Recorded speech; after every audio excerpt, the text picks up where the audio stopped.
Most people say salt melts ice the same way the sun melts ice. That sounds reasonable. You throw something on the ice and it turns into water. So the natural picture in your head is that salt must somehow warm the ice. But here's the interesting part. It doesn't. There's no tiny heater inside each grain of salt. There's no hidden fire. In fact, if you measured the temperature carefully, you'd find something surprising. The process can actually make things colder at first. So what's going on? When we say ice melts, we usually mean that heat is added. Heat makes the water molecules vibrate more and more until the rigid crystal structure breaks apart. That's ordinary melting. It's a story about energy.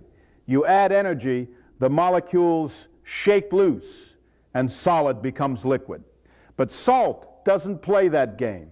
Ice is a very particular arrangement of water molecules. Each molecule is like a little bent shape with a positive side and a negative side, and they line up in a very organized hexagonal pattern. It's a beautiful structure, almost architectural.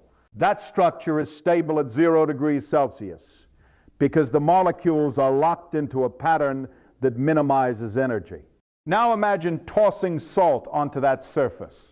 Salt is made of sodium and chloride ions, locked together in a crystal. The moment salt touches a tiny bit of liquid water, and there is almost always a microscopic film of liquid water on ice, it begins to break apart into charged particles. Sodium ions, chloride ions, they drift into that thin watery layer. Here's the trick. Those ions get in the way. Water molecules like to grab onto these charged particles. The positive parts of water are attracted to chloride ions, and the negative parts are attracted to sodium ions. Suddenly, the water molecules that were nicely lining up to form ice are distracted. They're busy surrounding ions instead of forming their tidy crystal lattice. And that changes everything. Because now, for ice to exist, the water molecules would have to organize themselves despite these intruders. That's harder. The presence of salt lowers the temperature at which water can successfully form that crystal. We call this freezing point depression, but that's just a fancy phrase meaning the rules changed. The ice isn't being warmed into melting. It's being told, at this temperature, you're no longer allowed to be solid. If the surrounding temperature is still 0 degrees Celsius, but salty water now freezes at, say, 5 degrees Celsius, then at 0 degrees Celsius, the ice is unstable. It must become liquid, not because it gained heat, but because the equilibrium condition shifted. Nature always moves toward equilibrium. So the word melt misleads us. It makes us imagine energy flowing in like sunlight. But what's really happening is subtler and more interesting. We've altered the balance point between order and disorder. We've introduced particles that make the solid structure less favorable. In physics, that's often the deeper lesson. Things don't happen because of simple labels like melting. They happen because systems seek stability under given conditions. Salt doesn't melt ice the way fire melts ice. It changes the conditions so that ice can't comfortably exist anymore. And that's much more fascinating than just saying it melts. Let's take the temperature 0 degrees Celsius. We treat it like a sharp boundary. Above it, water is liquid. Below it, water is solid. It sounds absolute, like a law carved into stone. But that number, 0 degrees Celsius, is not some sacred property of water alone. It's the freezing point of pure water under normal atmospheric pressure. Change the conditions even slightly, and the number moves. That's the part most people never think about. Water molecules in liquid form are jostling around, bumping, rotating, sliding past one another. But when the temperature drops, their motion slows. Eventually, they begin to arrange themselves into a crystal lattice, a repeating geometric pattern where each molecule locks into place with its neighbors. That structured pattern is ice. It's orderly, symmetrical, and energetically stable at 0 degrees Celsius and below. Now here comes salt. When salt dissolves in water, it doesn't just sit there quietly. it splits into sodium ions and chloride ions. These charged particles move independently in the liquid, and water molecules, being slightly charged themselves, swarm around them. The positive sides of water molecules orient toward chloride ions, and the negative sides orient toward sodium ions.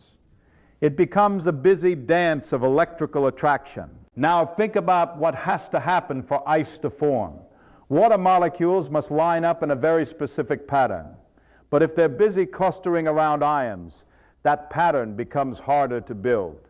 It's like trying to organize a perfectly synchronized marching band while random people keep stepping into formation and grabbing the marchers' hands. The order is disrupted.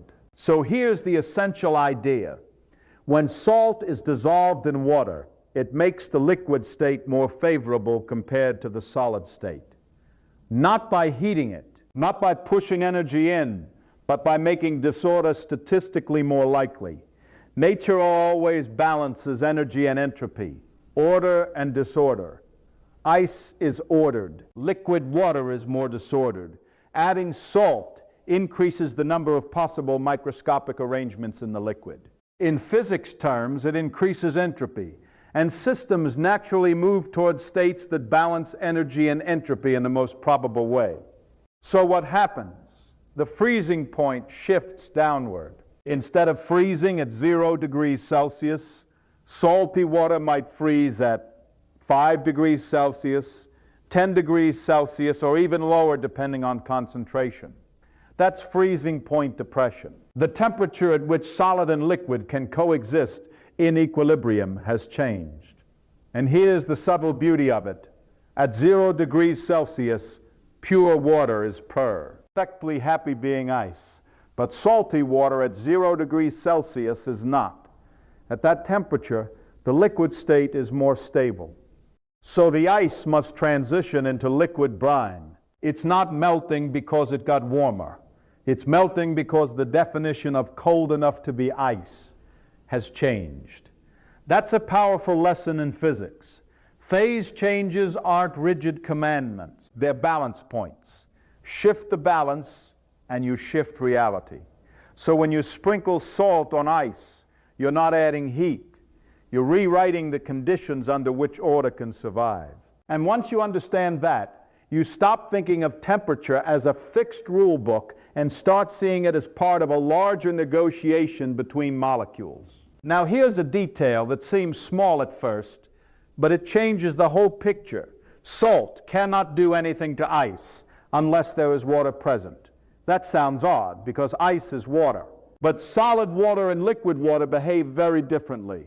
Salt does not dissolve into solid ice. It can only dissolve into a perfectly dry, perfectly solid block of ice at an extremely low temperature. Nothing dramatic happens at first. The salt just sits there. It doesn't magically burrow in. It doesn't release heat. It waits. But in the real world, ice is rarely perfectly dry at the molecular level.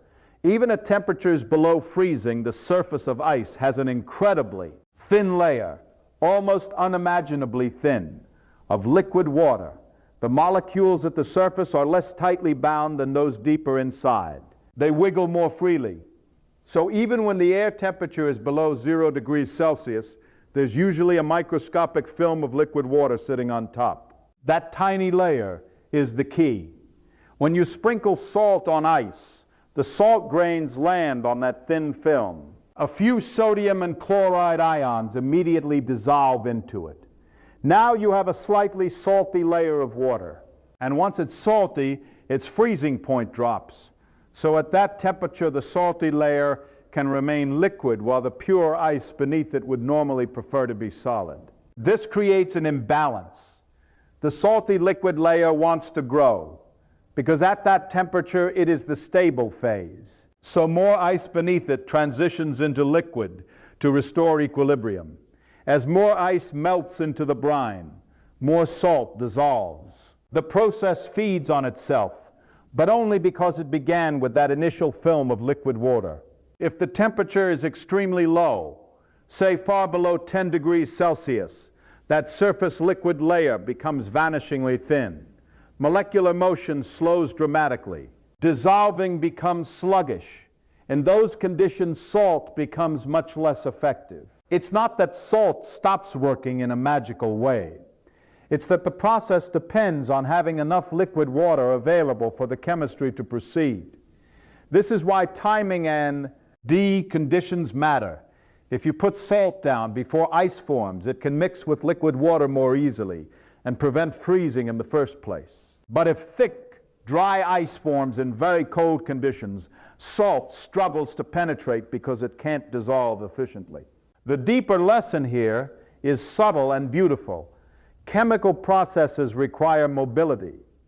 Dissolving is not just about contact, it's about molecular freedom. Solid structures lock molecules in place. Liquids allow motion, mixing, rearrangement. Without that freedom, nothing interesting happens. So salt doesn't attack ice directly. It negotiates through water. It needs that thin, restless layer of liquid molecules to begin its work. No liquid, no dissolving. No dissolving, no freezing point depression.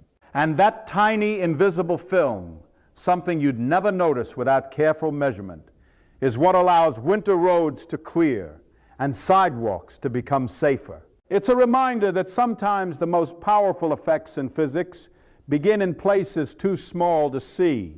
Where molecules quietly rearrange the rules of stability, people often imagine that if a little salt melts ice, then a lot of salt must melt it even better. That sounds logical. More cause, more effect. But physics doesn't always reward that kind of thinking. There's a limit built into the system, and it has nothing to do with how enthusiastic you are with the salt shaker. Let's look at what's really happening. When salt dissolves in water, it lowers the freezing point.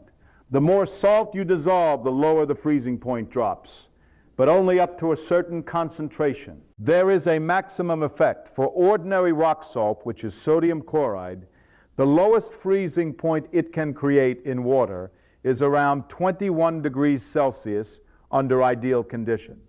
But in practical road conditions, it works effectively only down to about 9 degrees Celsius to 10 degrees Celsius. Why not lower? Because dissolving requires liquid water, and at very low temperatures, there simply isn't enough molecular motion to keep things moving efficiently. The brine solution itself can begin to freeze. When that happens, adding more salt doesn't help.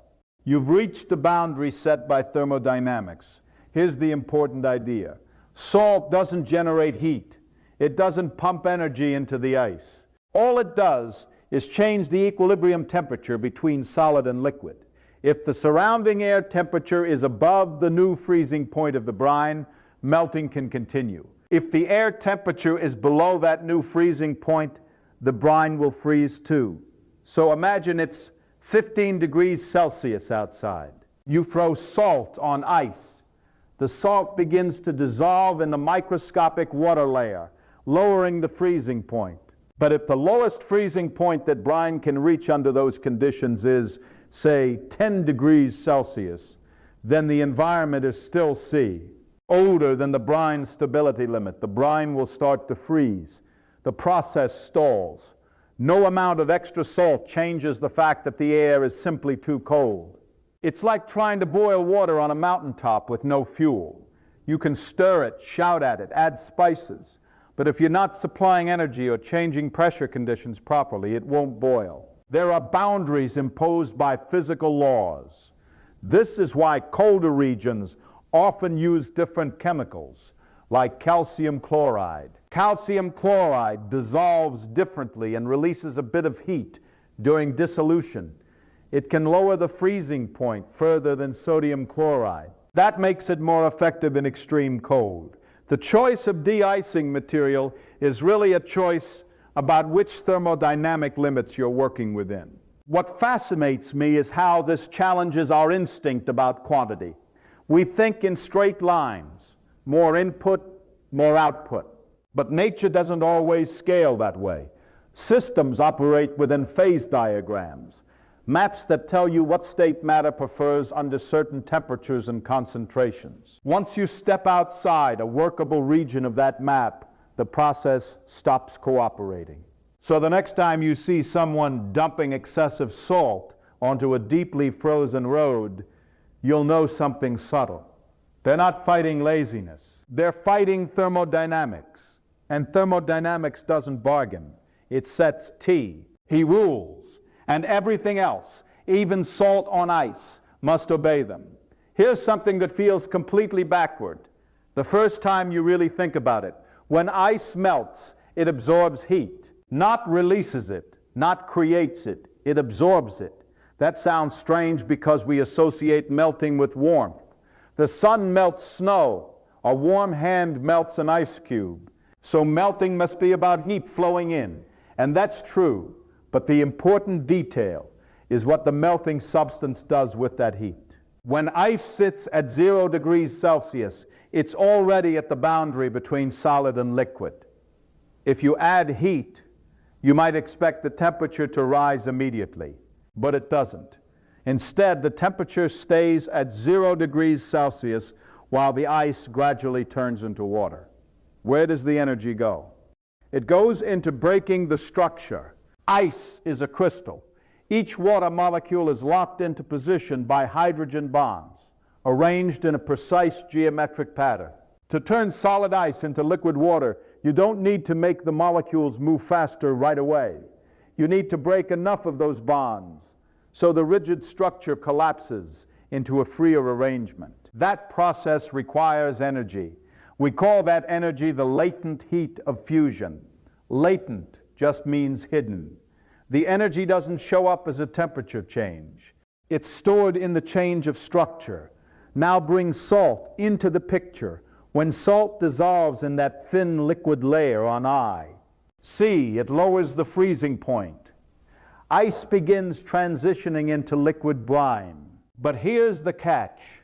Every bit of ice that melts must absorb latent heat from somewhere. And that somewhere is usually the surrounding environment, the air, the pavement, the ice itself. So as melting proceeds, heat is pulled out of the surroundings to pay the energy cost of breaking those hydrogen bonds. The local temperature can actually drop during this process. That's why if you mix ice and salt in a container, it can get colder than ice alone. In fact, that's the principle behind old-fashioned ice cream making. You surround a container of cream with ice and salt. The melting ice absorbs heat from the cream mixture, allowing it to freeze. The system becomes colder because melting is consuming energy. It's a beautiful example of how phase changes are not about hotter or colder in a simple sense. They're about energy redistribution.